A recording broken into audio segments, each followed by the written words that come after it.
Hindi pa natapos ang kampanya ng Pilipinas para magkaroon ng World Champion kung saan si Melvin Jerusalem at Pedro Taduran ay binawian ng mga titulo ang magkapatid na Japanese champion na sina Yudai Shigyuka at Jinjiro Shigyuka sa mga laban na naganap sa Japan.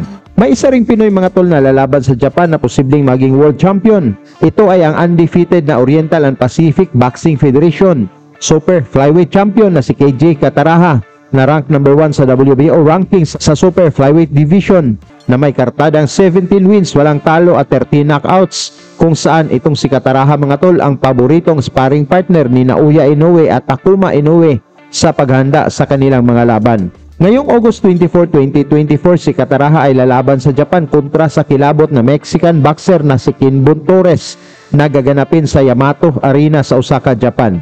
Hindi ito madaling kalaban si Torres mga tol dahil siya ang nagpabagsak kay Rimart Gaballo ng 3 beses at tinapos lang ang laban sa loob ng round 1 na naganap sa Midas Hotel sa Pasay City noong May 10, 2024. Bago ang laban ng Kataraha versus Torres mga tol, atin mo nang panoorin kung gaano ba kalakas itong si Kataraha, kung saan ang kalaban nito ay sumuka at muntikan pang mahulog sa ring.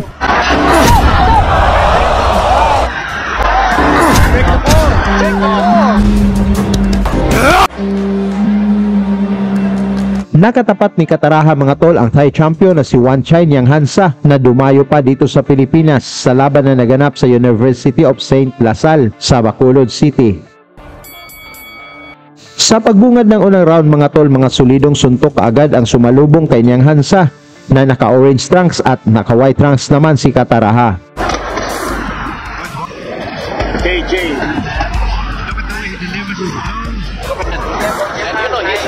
Oh, what's on the foot? This fight is going to last very long. Jim. Good right hand. Body shot. Goodbye, Sitong. Amas. Supposed to be fresh. Is getting his solid body. Talagang ang lalakas ng mga pinapatama ni Kataraha mga tol sa mukha at bodega ng Thai boxer, ngunit nagpakita din ito ng tibay. Oh boy, the guy is in big trouble. Who appears to be fresh from his pajamas. Is getting a solid body attack from KJ Kataraha. That guy is in big trouble. Clubbing right hand by Kataraha. KJ. Is KJ dahil Kevin J. Combination. Oh boy. Deep trouble. Kaya itong si Chachay Benjamin. By Benjamin. Good left. Kataraha is concentrating on the body. Ang manipisin. Yung bodegan Thailander. Dito sa round 2 mga tol, kahit na maraming suntok na ang naipatama ni Kataraha, gumaganti pa rin itong matigas na Thai champion. Thai, dati nang lumaban sa Pilipinas. Mexico for the world title. Beautiful. Looking good. Si Kataraha. Goodbye, KJ. Takuning is on the side. Beautiful opening at low. It's on the waist. It's coming July. Galing yung boxero. Overhand. Parang puntos. Oh, good shot. Ano? Pero tingnan mo yung medyo may kataasan, ano? so every time you hit there, the mid-set. Mula sa kanan ni Kataraha, bumagsak din si Nyanghansa, ngunit tumayo pa ito at lumaban.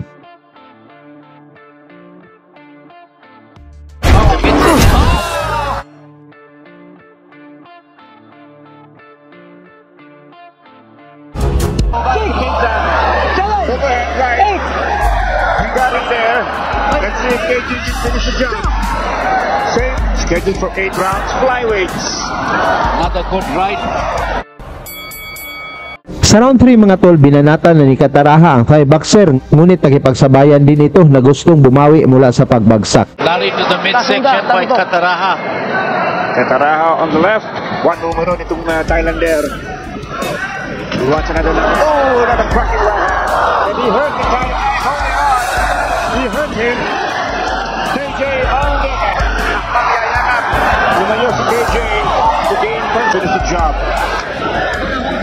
Solid shot.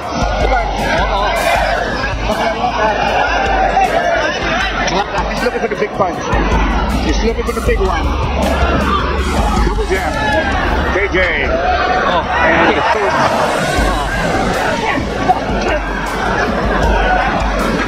You have to put your punches together. Oh, talagang akala natin hindi tatagal ng opening round. Right now, KJ is staying off from his. Solid shot. Now monitor the situation. I'm down. He's the only one here. He's going to survive the round again. Yeah. Oh, man.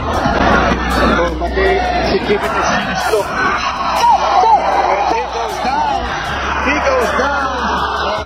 Mula sa mga malalakas na kombinasyon ni Cataraha, bagsak ulit si Niang Hansa. Talagang sumuka ito at muntik pang mahulog sa ring.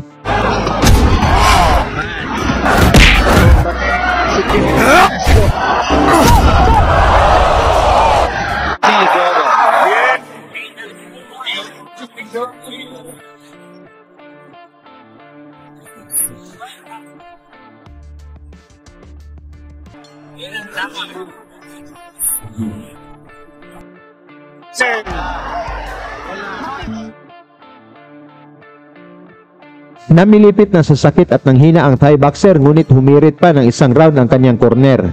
At yan po ang pagputuka ni Chanchay Benjamas of Thailand. Talagang he absorbed a heavy beating. Stop the fight. No. Continue. Apparently, he wants to stop the fight. Dito sa round 4 mga tol, sinalubong na kaagad ni Cataraha ng mga solidong suntok ang Thai champion. Bumagsak ito ulit at dito na tinapos ng referee ang laban. Very better administering the round. But if that people, this fight should really be declared over. Now. This is a delayed stoppage. The way this is.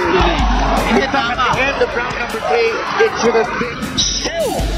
Nakuha ni Cataraha mga tol ang technical knockout na panalo sa round 4. Tungkol naman sa performance ni Cataraha mga tol, may chance kaya itong mag-world champion. Pag-usapan na lang natin sa baba ang inyong sagot at suportahan na lang natin si Cataraha sa kanyang laban ngayong August 24, 2024 kontra kay Kinbon Torres na gaganapin sa Japan.